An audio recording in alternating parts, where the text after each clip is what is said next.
so fresh, looking so fresh. When I walk by, breaking they necks. Waiting in line at the team store. Now I'm feeling fly like a condor. Eyes on me when I walk through the door. Man, I wish I bought a couple more. Cause I really love my city. It was worth every penny. If it were at my show, then I know they gon' tip me. Think I might add a couple patches. If you think it's ugly, you capping. Now my whole outfit matching. Never going out of fashion.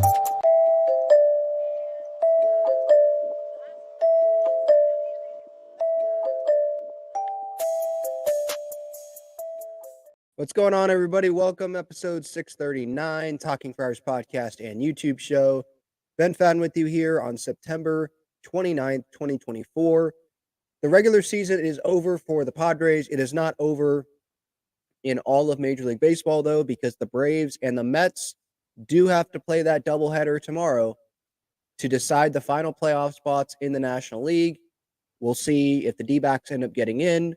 We'll see if both the Braves and the Mets end up getting in, and we'll see who the Padres' opponent is going to be in the wild card series coming up on Tuesday, Wednesday, Thursday, if needed for that Game 3. The Padres, they're going to have a workout tomorrow, according to Mike Shildt, and I don't even know if Mike Shilt's going to be paying attention to what's happening in that game, because as he was saying post-game after today's loss, the pitching is already decided pretty much. Like they like the situation that they're in with the rotation. And so regardless of who the opponent is, that's not going to change the Padres' plan. And Dennis Lin put out in The Athletic earlier today that it's expected that Michael King will get a start or he will be saved for Game 3 in a must-win to get to the division series, which would be against the Dodgers, by the way, because the Dodgers have already clinched the number 1 spot in the National League, and the Padres are the 4 seed, and obviously it's 1-4. It's not like they reseed, which is probably what should happen, but they don't. And so we could have the same path as 2022. They could face the Mets. It's between the Braves and the Mets for the wild card. Now it would just be at Petco, not in New York. But they could face the Mets. They'd face the Dodgers. And then they could face the Phillies in the NLCS. And they could face the Astros in the World Series. Obviously, the Astros, right? Yeah, 2022, they were the team that got to the World Series, won the World Series over the Phillies that year. So it is interesting how things are lining up. We can get into the games a little bit from this series. I mean, especially the last couple of games, they didn't mean anything for the Padres. There were some cool moments, but I'm not going to sit here breaking down these games. Obviously, what the focus is the playoff scenarios and the Padres, how they're doing right now going into the playoffs. What is maybe the best matchup for the Padres? To answer that right now, if I had to pick between the Braves and the Mets, like I had to, I probably would pick the Braves because going into Tuesday, let's say they play, because they're going to play both games of the doubleheader. Chris Sale is pitching Game 2 if the Braves lose Game 1. If the Braves win Game 1, they're in the playoffs. The Mets would have to win the next game for them to be in the playoffs. So the D-backs make the playoffs as the 6th seed to face Milwaukee if the Braves or Mets lose both games of that doubleheader against the other team tomorrow. So that's what their win against the Padres here today allowed. Like they're still in that race. But Braves or Mets, I'd probably pick the Braves because of the pitching situation. I'm not saying that the Mets pitching situation is going to be great on Tuesday, but with the Braves, Chris Sale is probably going to go win the Cy Young this year in the National League. And if the Padres don't have to face Chris Sale, and they're not going to have to face Schwellenbach, I don't think either, because he's pitching Game 1 tomorrow. And it would be, Tuesday, Wednesday. If he pitched, it would be on 3 days rest? 2 days rest? Yeah, Tuesday, Wednesday, and then he pitched Thursday in a Game 3. And he obviously probably wouldn't be going a bunch of innings there. So I would lean towards the Braves. But the Mets, it's not like they have, in my opinion, they don't have like a scary rotation to me. I know the Mets did well against the Padres this season, during this season, but it's not who you play, it's when you play them. And the Padres, I like the way that they're playing overall. And I'm going to take the starting pitching, the way that this starting pitching has been doing the last couple of weeks. I'm going to take that. I like the talent in the bullpen. Obviously, like the offense, playing at home.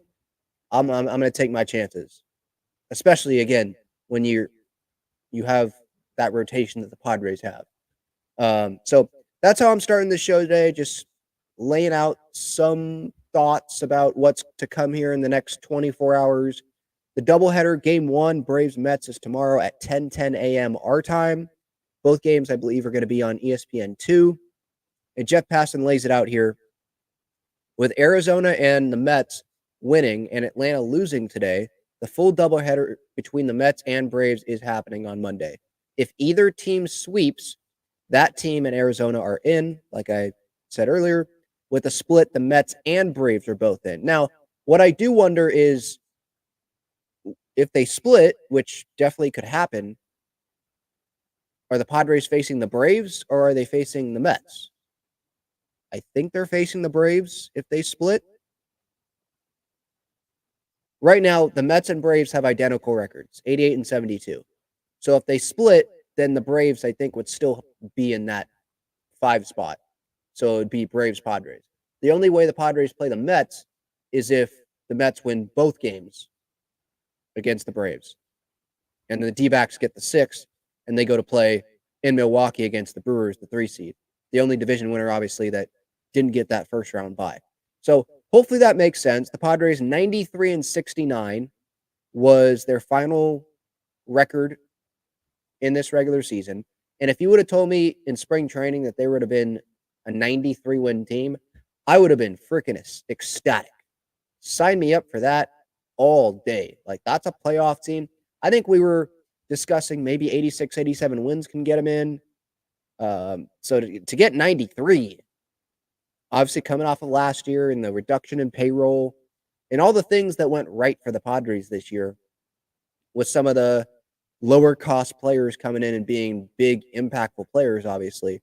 Lots of credit to AJ, lots of credit to Mike Schilt and that coaching staff, but obviously the most credit to those players because they're the ones that are actually out there on the field performing and helping the Padres win games. Some of my favorite moments from this regular season, and I'd love for you guys to leave your thoughts in the comments. By the way, quick teaser, I will be releasing, hopefully it's tonight, a best of Padres 2024 regular season highlight video. And it's going to be pretty long, which is a good thing because there's been a lot of great moments for Padres fans to be watching. And hopefully it's a really cool video for you guys to be watching because it can remind you of, oh, crap, that did happen. Holy cow, that did happen. I forgot about that. That's how many great moments we've had. There's some that come off the top of my mind, but I've been making this as the season went on because I know it would be easy for me. It would be easy for anyone probably to forget a moment that happened in April or in May because a lot of stuff is recency bias, right? And, that's how just our minds operate for the most part. We remember stuff that's like really memorable, obviously, but there's some moments where it's like specific players that deserve to be highlighted at least once in the video. And hopefully I do a good enough job for that. And then I will also be releasing a best of Dawn and Mud video as well. Maybe I get that up tonight. Maybe I get that out tomorrow. Same thing goes for the highlight, by the way. Hopefully I can get at least one out today. I just don't know how long it's going to take to upload and all that. But hopefully you will enjoy that. I'll obviously post the links on social media. And if you're already subscribed to the YouTube channel and you have the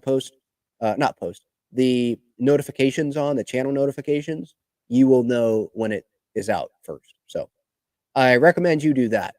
But just for me, some moments that stick out right off the top of my head is Jackson Merrill, his walk-offs against Edwin Diaz and Mason Miller, those homers.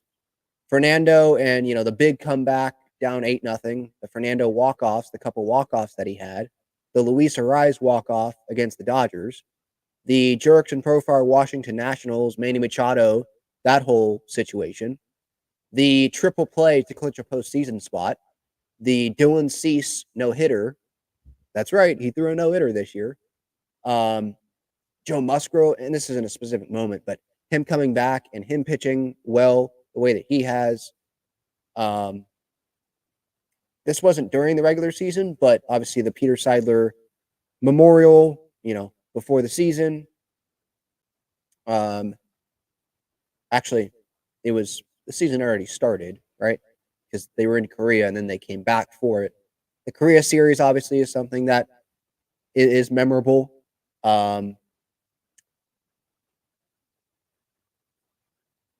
I know I'm forgetting some stuff, but that's just, again, that's just a taste of what's to come in that video. There's just so many moments that stand out. Solano with his walk-off that he had, right? Higgy with his walk-off that he had. They have 3 or 4 consecutive walk-offs in a row. That was pretty sick. So yeah, there's been a lot of cool moments this year. So those are just some that I have off the top of my head. Before getting to this D-backs Padres series real quick, I did want to give some thoughts for those that didn't see the video yesterday in my reaction. Ha-Seong Kim officially done for the season. Shoulder surgery he is going to have as soon as he possibly can, which is what he said yesterday to the media. And it sucks. Obviously, you never want to see someone be out for the year, and he's a fan favorite in the chant that he had. And just, I loved the effort that he gave in a Padres uniform. He wasn't someone that only hustled when he absolutely needed to. He was someone that hustling was like just the way that he played the game. And so I totally respect that. I love watching him on defense. I loved the year that he had last year, and it's disappointing that he wasn't able to follow that up with another great year this year, because all of his numbers are down this year significantly. And that, begs the question of, okay, what is he going to get in free agency? Assuming he opts out, I think it's like $8 million of a player option for next year. He can opt out of that, be a free agent. But there is some cloudiness there. Cloudiness, is that a word? Some teams just don't know what he's going to look like after the surgery. So do they want to give him 4 years, or is it going to be just a 1-year deal thing? Or is it going to be a 1 year with an option, or a 2-year thing? I wonder what that's going to be. Are the Padres going to really try to bring him back? Does Kim's season this year allow the Padres to bring him back? Because his value is, or the money that he's going to get, I mean, let's face it, it's not going to be as much as he was going to get if he had another good season coming off of what he did in 2023, right? So we'll see what happens there with his future. But just him being sidelined, not a surprise. He wasn't getting the zip on those throws over to, from shortstop. And if you want to look at this glass half full, which I want to do, Xander Bogaerts, he's played shortstop a long time, and it's not like he just moved over there when he heard this news. They moved him over there weeks ago, which was pretty much them telling us without actually telling us that Kim wasn't going to come back. But he moves over there, Crony over to second. They've had weeks to work at it together and get back to being comfortable there. Solano Arraez at first base. So that's the good news there. It's not like a, crap your pants type moment the last couple of days of the season. Oh man, we got to move Bogaerts over to shortstop. No, the writing was kind of already on the wall. We knew that he wasn't going to come back. And yesterday was just, I think it was yesterday. That was just the official, yep, okay, he's out for the year. So those are just some brief thoughts on that. Obviously, I have more of a reaction video that I did yesterday when that news came out. Again, for anyone that's just joining, don't know yet who the Padres are going to be facing in the wild card series. And this is probably frustrating to Padres fans. We don't have the times yet for Tuesday, Wednesday, Thursday because people have work. And some who have tickets, they probably want to know if they need to take off that day or not. I assume, like, if you had to tell your boss something right now, I would probably say that you don't take those days off because it's going to be night games, is what I assume it would be. Because if you look at the other wild card matchups, none of them are in the Pacific time zone except the Padres. So I would assume that the Padres get the 7 o'clock game. Now, I don't know the exact windows here, but I assume that it's going to be 10 a.m. our time, then 1 p.m., 4 p.m., and 7 p.m. as the 4 games for Tuesday and Wednesday. Then we'll see what happens Thursday. That's what I would do if I was Major League Baseball. You just have a game every 3 hours. It's good. Games all day. Good. But we'll see when the actual game time is. And the opponent, we don't exactly know, but we know it's going to be the Braves or the Mets. So that's just another reiteration of what I've been saying for those that just joined this YouTube live show. For the podcast listeners, obviously, I appreciate you tuning in as well. If you want to join the show, click that link pinned up at the top of the chat. Getting to these 3 games, so the Padres lose today 11-2. It was that big inning. It seemed like Waldron was going to start today, but then he ended up not starting. It was just a Martin Perez and Matt Waldron piggyback situation. It was good that, Waldron helped the Padres there, him and Perez, just not having to use a bunch of relievers, not having to use any high leverage guys the last couple of days. So they're going to be well rested going into that wild card series, which is obviously huge. And it's a step up, it's an edge on the Braves or the Mets, because those guys are going to have pretty much all their relievers probably being used tomorrow in that doubleheader before flying across the country to come to San Diego to play a wild card series against the better team, in my opinion. And I know I'm biased, but it's the higher seed, the better team, in front of Petco Park, sellout, electric atmosphere. I can't wait for that. That's going to be tough for those teams. But the Padres, obviously, they still got to finish the job. Those are still good teams as well. But yeah, really today was about, let's just make sure everyone gets out of it healthy. Let's make sure no high leverage relievers are used in the bullpen. And if we can win, great. If not, you literally move on. I mean, the players have probably already forgotten about this. What came out of today though, was Luis Arraez making history as the first player in Major League history to earn the batting title 3 consecutive seasons with 3 different teams. Obviously, the Twins and the Marlins, and then this year with the Padres. He finishes the year with a 3.14 batting average, and Shohei Ohtani, I think, was at 3.11. That was the big question mark going into today, was like the batting title race. Arraez versus Shohei. Ozuna was kind of there because of the doubleheader tomorrow, but he's not going to do it. Arraez is going to win, or already has won the batting title. And Arraez today, I was very confident. I actually put it on Underdog that Arraez was going to get a hit today. He went 1 for 3. I believe it was a double. I wasn't able to watch this whole game. I was working, but I believe it was a double. And he scored a run in this game. And I just want to appreciate how good this guy is. And we may look at the numbers and, it's not a lot of power and he doesn't walk. I've heard that criticism, that he doesn't walk enough. And it's like, are you watching Luis Arraez every day? Or are you just looking at the numbers? Because if you watched every day, you would realize how good this guy is. And you would realize the impact that he has on this Padres team. We've seen other guys take the Luis Arraez approach.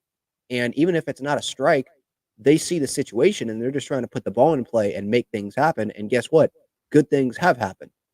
But Luis, and I talked about this earlier this year. This day, in the game, where this day and age, where you're not facing the starting pitcher 3 times very much. You're not facing him 4 times, probably, unless he's having a really good day, right? So you're going from nasty starting pitching to nasty relievers that you're facing once, and you may be facing a guy that is literally in the game to try to get you out because they want that matchup and they want to get you out. Or, there's a couple of lefties, you and let's say Crony, if I'm talking about Arraez. And so they go with the left-hander, left-handed lane, and it's just nasty. So, yeah, it's upper 90s, pretty much everyone. Sweepers, curveballs, changeups, whatever. That's got to be ridiculously hard for Luis Arraez to produce the way that he has done now 3 consecutive seasons to win the batting title. And Shohei Ohtani, yes, we know he's the most talented player in the league and all that, but there's a special skill set that comes with what Luis Arraez can do. You look at Shohei, and maybe it's more impressive with Shohei because like Arraez, he is he's up there to try to make contact. He's not up there swinging for the fences.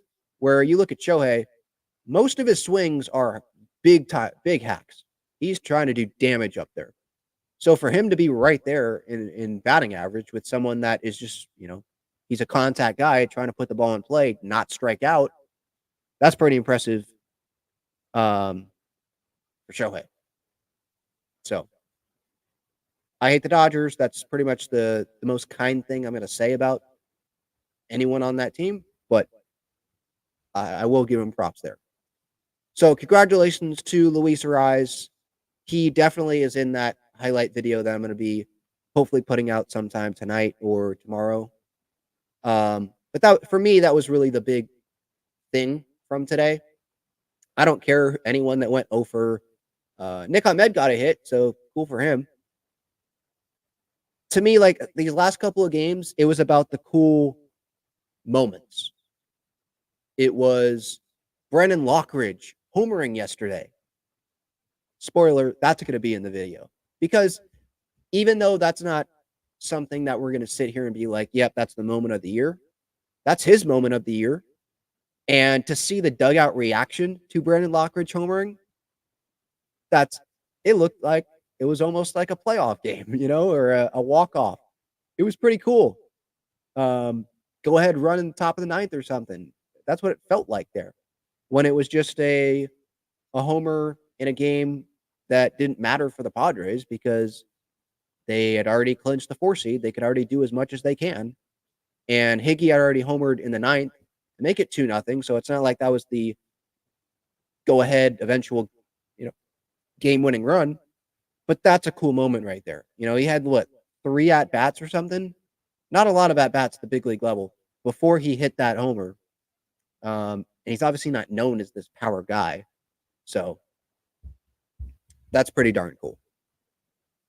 Solano homered as well. I mean, that guy's going to be hitting 8th in the postseason. So that just goes to show the depth in this Padres order. Randy Vasquez getting called up and going 6 shutout innings and having a no-hitter. At one point, I think through 5 or into the 5th inning. No, he's not going to be on the postseason roster. He was optioned today, by the way, I think. But he had some good moments, and he had some starts where it was like, all right, he kept the Padres in the game. And then the Padres ended up going and winning that game. So it doesn't take 26 guys to win 93 games.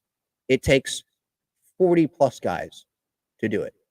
And if you help the team win 1 game, you help the team. And obviously, you look at the Braves and the Mets and their situation. The Padres last year missing the playoffs by a couple of games. All of those games, all of those little moments do matter. We may toss away a start where someone gives up 5 earned runs, or we toss away a start or we forget about a start where on the other side, the guy goes 5 innings and gives up no runs. And it's a surprise, after getting called up or something. But did the Padres go win that game? He kept them in the game, and maybe it goes to extras and they can go win it. Padres obviously were much better in extra innings this year. So I try not to forget about, not the little guys, but the non-star players. Some of the players that aren't going to be on the postseason roster. I try not to forget about them because it's a long season and they did contribute to this Padres team getting to 93 wins. And Matt Waldron, by the way, it was not one game for him. It was a stretch of like 10 starts where he was one of the best pitchers in baseball.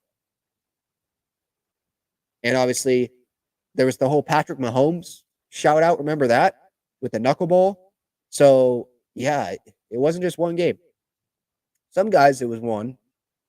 But then there's others where maybe a little easy to forget because of how many great moments the Padres have had. But I do want to give some shine to those guys still.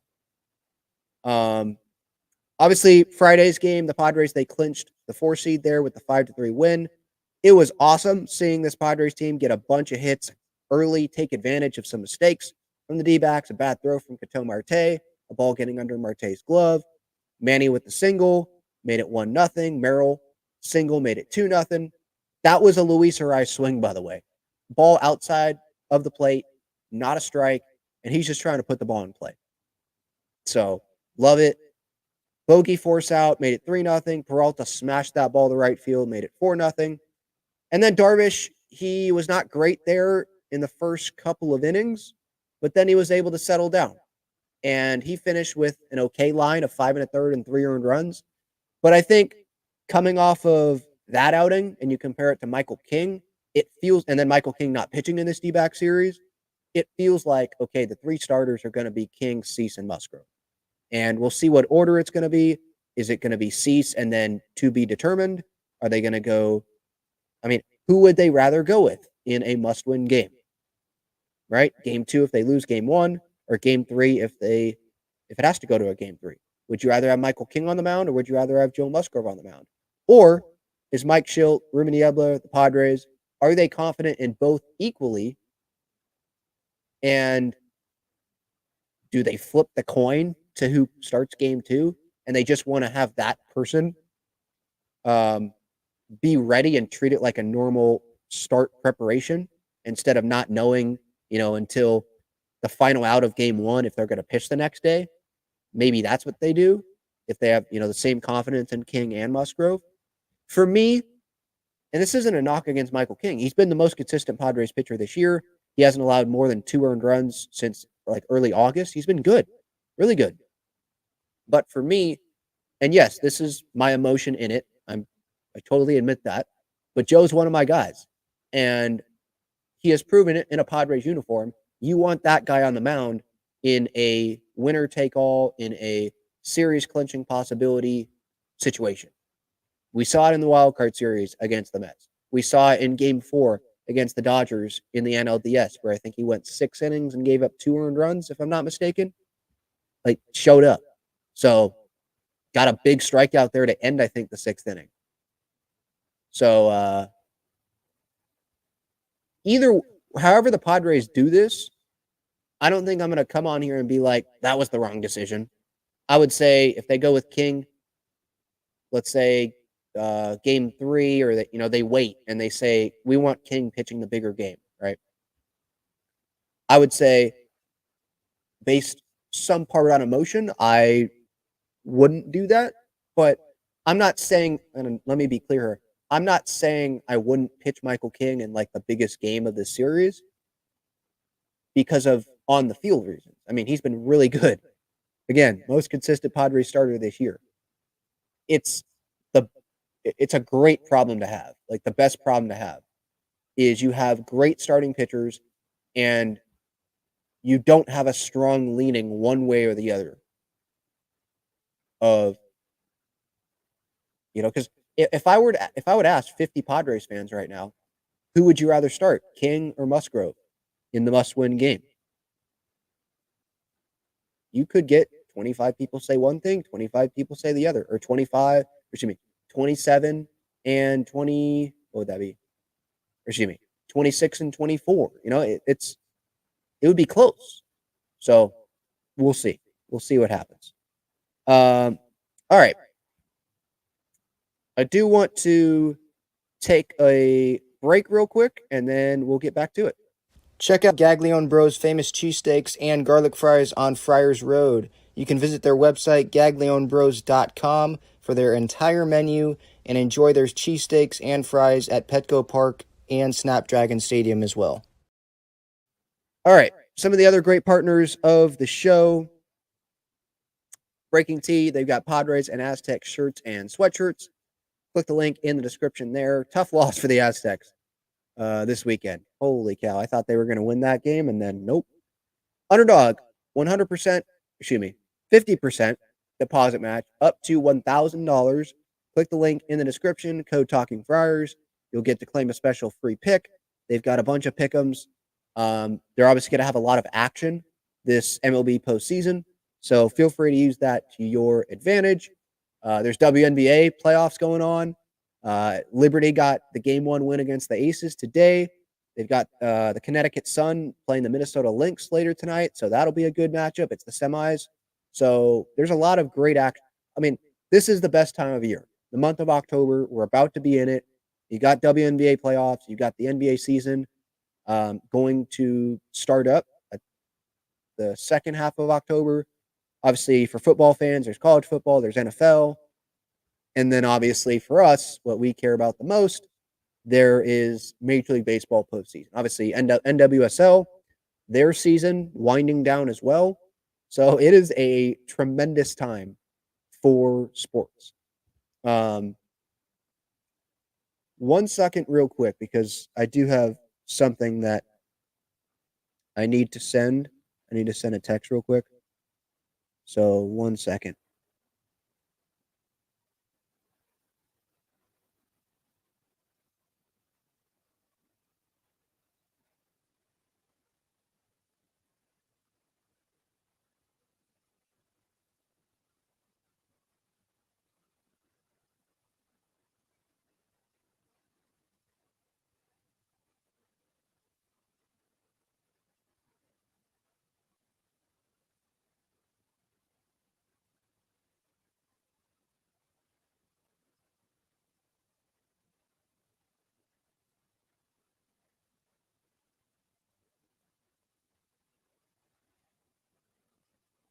All right. Apologies for that delay. For the podcast audience, hopefully you just not rewind. Hopefully you sped through that. Sorry, it was just a personal thing that I had to attend to there. Okay. SeatGeek, by the way, code Talking Fires. Don't want to forget about them. $20 off your first order. All right, let's get to the chat. Will says 93 wins. So excited for Tuesday. On a scale of 1 to 10, how much did the Padres exceed your expectations compared from the start of the year? Wow. Scale 1 to 10. Probably 10. Because going into the year, I don't remember the exact win total. I probably said around 87. I didn't think that this team was going to win 93. And I didn't think that they were going to take a full, 180-degree turn from what happened last year. I thought this team could be a postseason team. But to go from one win in extra innings last year to, I'm looking up their season splits right now. 2024 Padres. I think it's 12 or 13.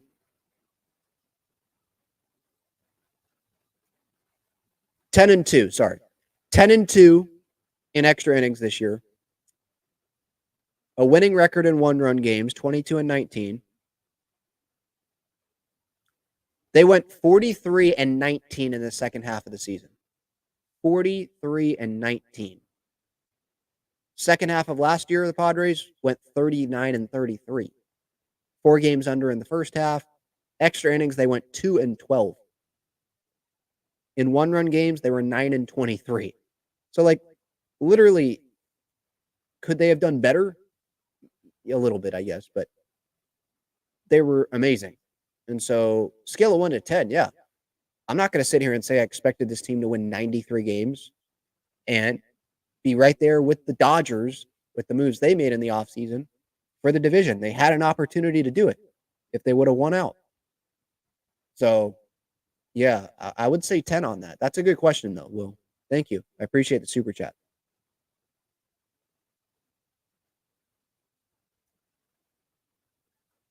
Christian says sign Goldschmidt. That's random. That's something we could talk about in the offseason, but they have Luis Arraez. They have Jake Cronenworth. They have Bogey. We'll see if he ends up being at short long term. They could bring back Donovan Solano. I mean, I probably would say no to Goldschmidt, but that's definitely an off season thing.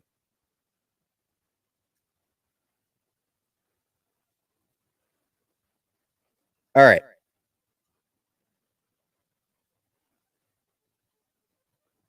Just going through some comments here. Braves can't hit right-handed pitching. I do need to dig into the Braves and the Mets a little bit. Like what exactly are their splits? I guess I could look that up right now.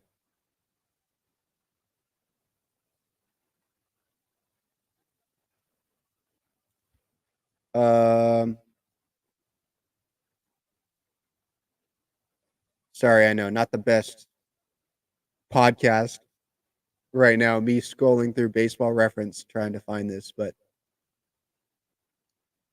stats, splits. Okay. Well, it's not going to show it. It shows individuals, but I don't know about the team. If anyone could find that, that would be great. But maybe I'll probably find it when I'm done with this show. But I'll take your word for it. If the Braves can't hit right-handed pitching, remember the Padres, they did win that series in Atlanta earlier this year. But I don't think the Padres or the Braves, if that ends up being the matchup, I don't think they're really going to look back at that and be like, "Oh, remember what happened then?" Wasn't that in April when that happened? I think they played the Braves really early. Maybe that was the home. I think that was the home Brave series.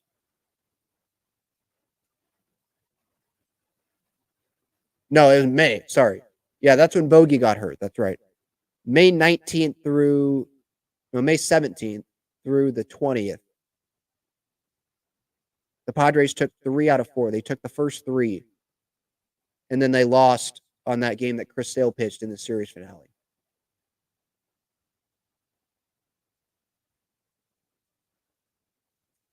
I think something that we should note, right? The Padres, they had injuries this year, but they were able to get the talent back. They got Bogey back, Tatis back. Manny obviously wasn't on the IL for a super long time, but we know what he was dealing with the elbow and the recovery. Luis Arraez has been banged up.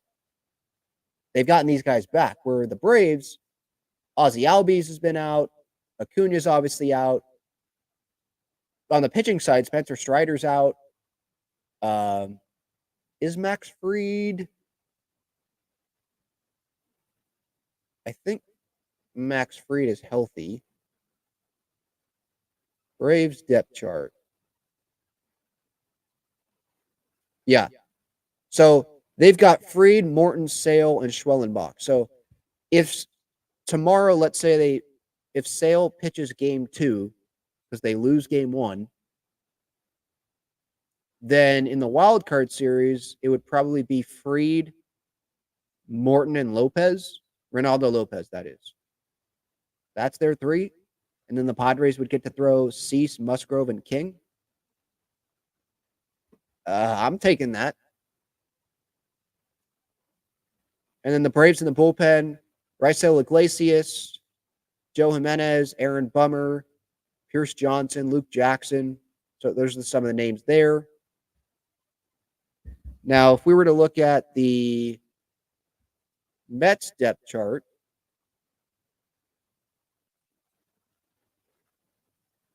I wonder for them who is pitching for them tomorrow. That's something I should look up.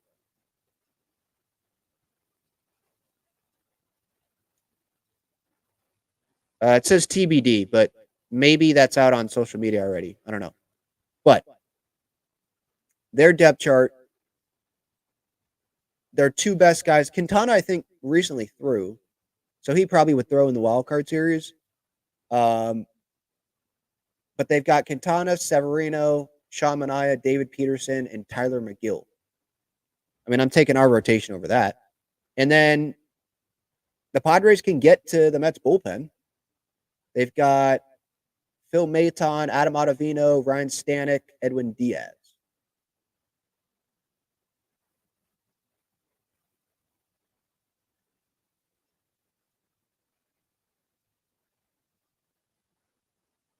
One second. I got another text real quick.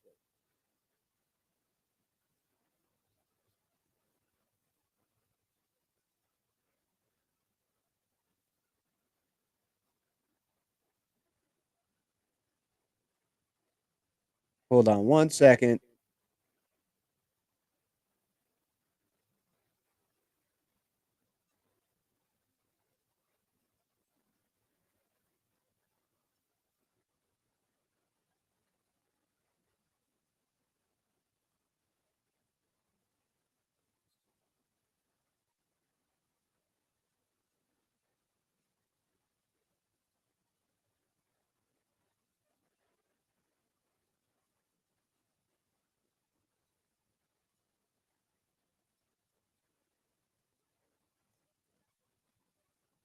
Obviously, the Mets, they've got talent offensively. Francisco Alvarez and Pete Alonso and Francisco Lindor. Although I wonder what his health situation is. I don't think he's going to be 100%. I did see a quote about that where he's not going to be 100% the rest of the year. I think it's a back issue. Starling Marte, Jesse Winker. Jesse Winker at Petco for the wild card series. Oh boy. That would be interesting.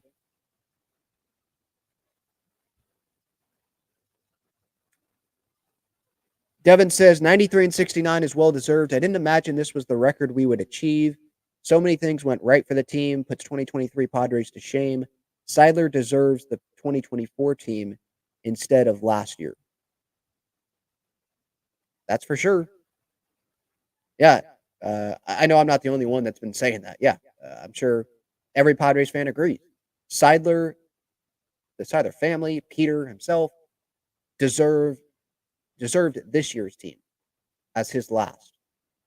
And obviously, you can't change the past, but hopefully, he is smiling ear to ear, knowing this team is going to be hosting a playoff series coming up on Tuesday. And they've got the pieces to go win the whole thing. I truly do believe that. They have the pieces to win the whole thing. They can do it.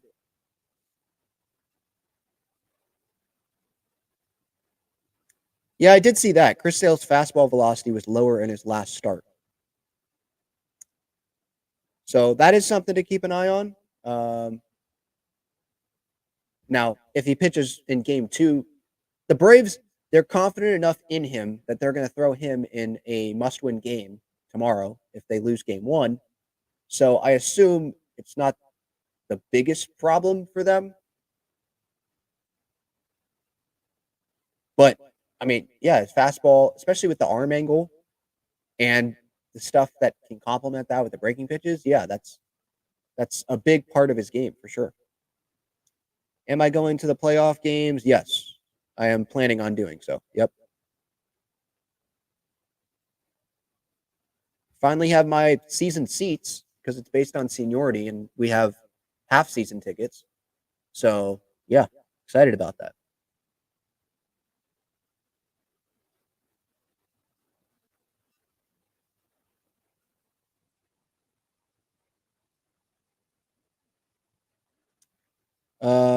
So glad Waldron isn't going to be on the postseason roster. I mean, she's well, look, yeah, there was a reason he was sent down, and it was a good story, right? And it wasn't just a story; like he really helped this Padres team make the postseason, no doubt about that. Because wins in May, in June, count the same as a win on September 26th, right? So yeah, right now I'm glad that Waldron's not on the roster, but I'm not going to sit here and act like he didn't do anything to help the Padres make the postseason. That's for sure. Yes, I do sound better. I am feeling better. So thank you for that in the comments. 1 second, John. I'm going to get to you. I just want to get through some of these comments here. Padres signed Willie Adames. I don't know about that. That's going to take some money, and I feel like the Dodgers are going to be in on him.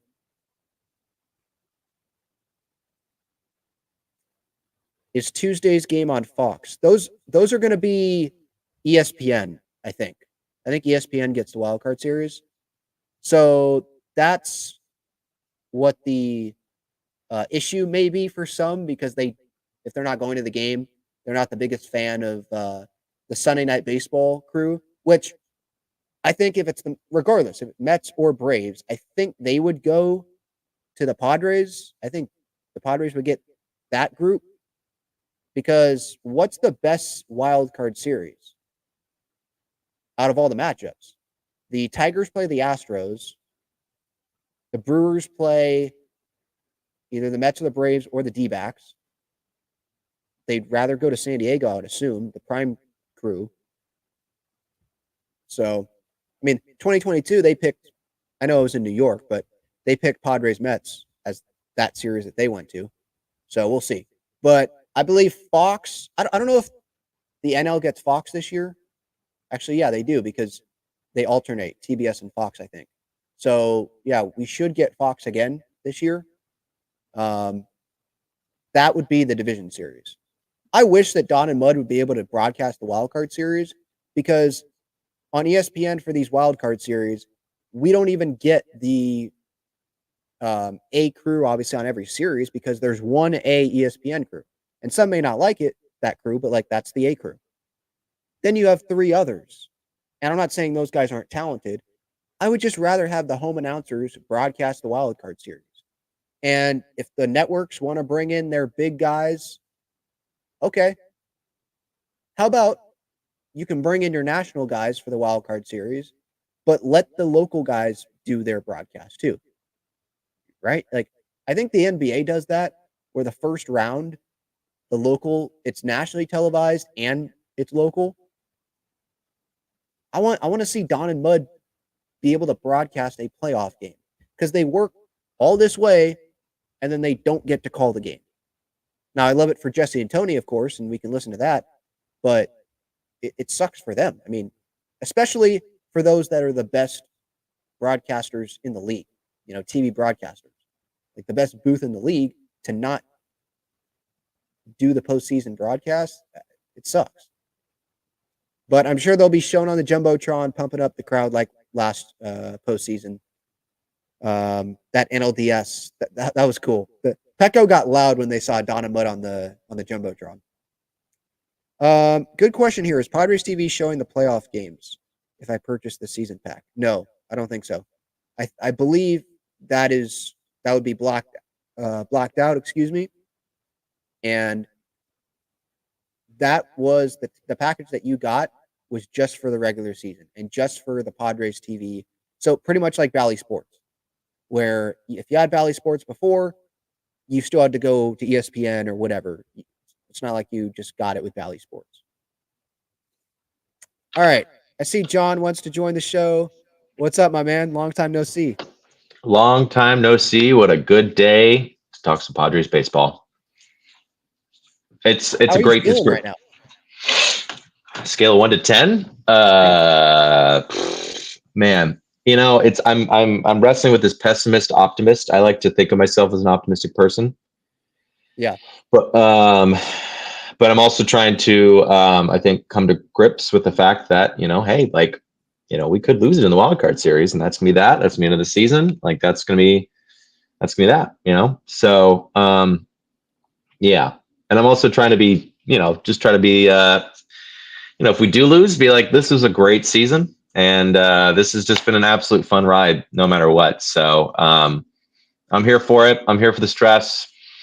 I mean, I'm here to watch some Padres playoff baseball, man. Honestly, I'm more than happy right now that we are in it, and that this game didn't matter, and we're not the Arizona Diamondbacks or the Mets or the because that is good feeling. But yeah, I'm excited. I'm going to be there on Tuesday with my family. Okay, there we go. And it's just going to be absolute nut house. I'm literally flying down to San Diego tomorrow. So it's going to be absolutely insane. And I'm here for it. Honestly, it's going to be great. Yeah, That's all I really could say. Honestly, I don't know. We've missed it. That's for sure. I mean, I was sitting like really far away for the 2022 postseason at home, and I'm gonna mute you real quick because there's something there in the background. Um, I my seats were so far away, but this year it's back to our season seats, and so it's a little bit closer, way closer towards home, but still in the upper deck. And so I'm just excited for that, to be able to be where I've been all season and have that vantage point. But also for a wild card series, like, yeah, of course, like you mentioned, it is, yeah, best of 3. You could go home in 2 games, and that's really scary. But that thought there, to be honest, hasn't really crossed my mind very much. I'm not saying like guaranteed they're going to win this series, but I feel very confident in this team. I really love where they're at. And as I've said earlier, like I said earlier in the season, last couple weeks, I'm more confident in this team. I feel better about this team than I did about the 2022 team. The 2022 team, let's remember, they were going to New York and they were facing DeGrom and Scherzer and Bassett. And it was like, okay, we'll see. If they lose, that's going to suck because of the talent on that team. But remember, there was no Fernando, the great pitching on paper for the Mets, the Mets crowd. It was just, okay, we'll see what happens. But this year, it's just the different feel of, okay, we're the favorite. We've had all this stuff going right for us, all these moves going right, much better in one-run games, way better in extra innings. We've got whoever's coming here is going to be playing a doubleheader the day before. They're not going to have the day off. They're not going to have their high leverage guys having 3 days off before going into the series. So it's like no excuses, got to win. I'm just not thinking though of like, oh crap, they really could, which is the truth, obviously. I mean, they could, but I'm not even really feeling that. I know it's going to be a tough test, whoever they face, but for me, it's just like, I'm excited to see Fernando in the playoffs, full crowd, Merrill in the playoffs, Profar again in the playoffs, Cease in the playoffs for the Padres, and Michael King and Joe back on the mound. Like, I'm excited for all of that. And then obviously the crowd. It's more excitement than being worried. Yeah, I think. Yeah, believe me, I know. I'm very excited, and I think the fact that I just look at where the conversation. I just think about the conversations that we had, earlier in the off season, where there was a lot more questions and answers. We weren't getting straight answers from the front office. It just seemed like we were just kind of winging and praying it. And we're also bringing up Jackson Merrill early on, and he's going to play a new position. It's like, all right, like, we'll see what happens. You know what I mean? Like, I guess it could be any better than what we had last season. You know what I mean? So, yeah. If you were to tell me at the beginning of the year that, we would have the second best franchise record in the regular season, I would have said, you're crazy. That's absolutely nuts. And XYZ. And here's all the examples I can point to. And, yeah, the fact that we're in the dance is absolutely insane. I think where my, pessimism lies is because I think there's no true contender. I mean, obviously the MLB, I think, would obviously push for Ohtani and the Dodgers to obviously take it all. And Ohtani holds up the trophy, and it's a big, nice picture, and they can sell a lot of Ohtani jerseys, yada, yada, yada, right? But obviously I don't want that. And I think that, this playoff really truly feels like a crapshoot, I think, in terms of that we could have like a lot of teams pull off like an Arizona Diamondbacks last season, where we have just these teams that just kind of come out of nowhere, and we have that random person getting hot, whatever. I mean, I genuinely can see, even for the Padres, like freaking Jake Cronenworth or like Xander Bogaerts or like David Peralta just like go off like during the postseason as well. And that's where I'm kind of at, is just like anything is possible. And it could happen. The Padres could strike gold, and I hope they do. Believe me, I hope they do. I will be drinking heavily during this entire month. And yeah, I mean, I think like you, I was actually at the 2022 DS game where that magical seventh inning. It was truly an amazing, truly a religious experience for sure.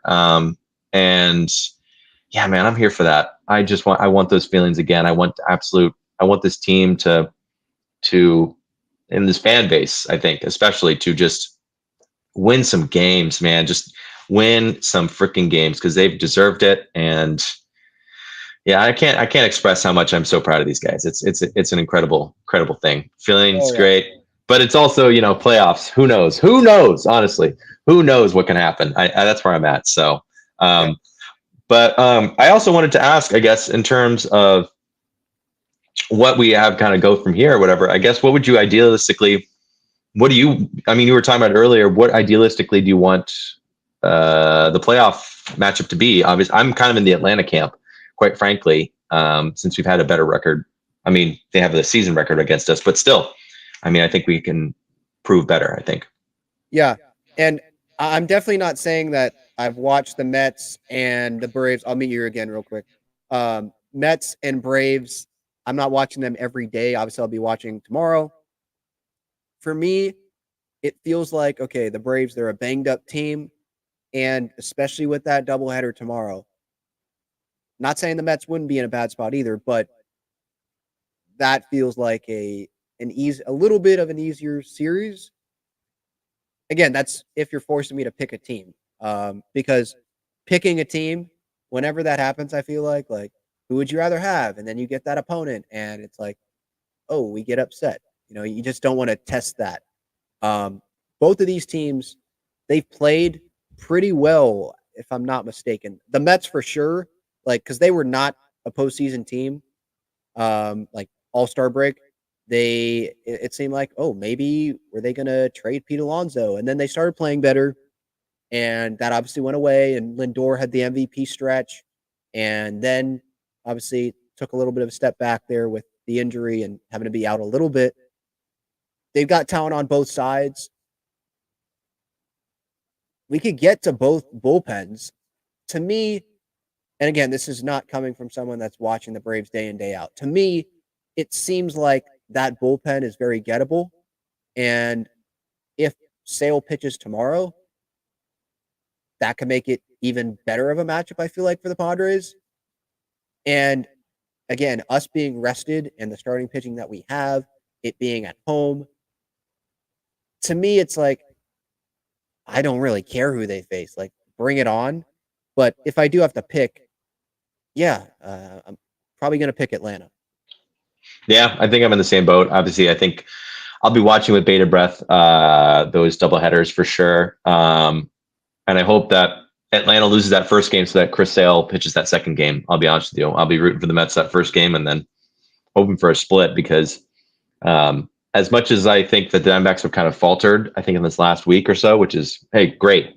That's fine. Just, take your L's while you can. But, I mean, we definitely played them recently and I probably they have things figured out and, it could be a dangerous series, I think at the end of the day. But, that's the thing about the playoffs, man, is that it's a real crapshoot. I'm excited for it. I cannot believe that we're having this kind of conversation right now. I'm more just shocked that this is real life, man.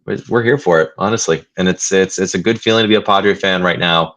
And go Padres, man. Let's go.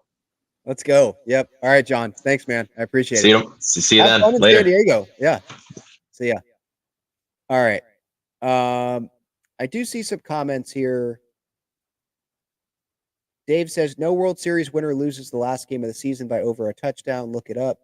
Most win the last game, and the losers lost by 1 run, not 9. Are you talking about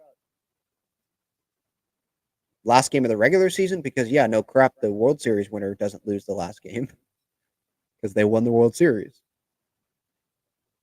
That brings me back to the Billy Bean stuff, or Brad Pitt stuff, I should say, in Moneyball, where did we win the last game of the season? No. So you're disappointed. Padres, let's win the last game of the season. And as Mud has brought up, like out of town scoreboard, it'd be blank. There is no out of town scoreboard. You're the only two teams playing. It is you. Richard asks, taking your fandom out of it, is MLB shooting themselves in the foot by not reseeding? LA and San Diego have more star power, would make for a classic, passionate series. Both fan bases hate each other. Well, yeah, that's fair. And yeah, you make a good point. I think they should reseed. Yeah. I think when you play 162 games, I think the best regular season teams should get the advantage the entire way.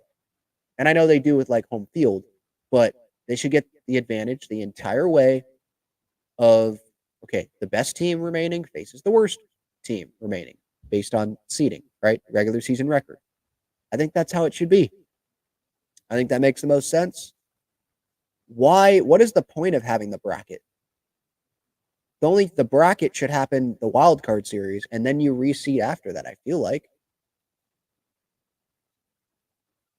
This isn't a 60-game season we're talking about. It's a long season. And if you come out on top in a long season, I think you should get all the advantages in the world. The days off, the home field advantage, play the worst seed every round. Yeah, I agree with that point. Yeah. It's now with the WNBA, this is based on seeding what's happening right now. Vegas playing New York. I think a lot of fans, casual fans that didn't follow Connecticut, haven't followed Minnesota, because those are two really good teams. They're like, oh, this is the WNBA finals right now, but it's the semifinal round. Aces and the Liberty. But that is based on seeding. That is not based on or the people's thoughts of, oh, this is the WNBA finals right now in the semis. That's just the fans looking at the big names on the teams. And that was last year's WNBA finals. That's what they're looking at. But it is based on the record right now. And I like those that does the NFL reseed? I have no idea. Does the NFL reseed? I feel like they do. I would reseed. Yeah, I think that's what makes the most sense. Not just having a bracket.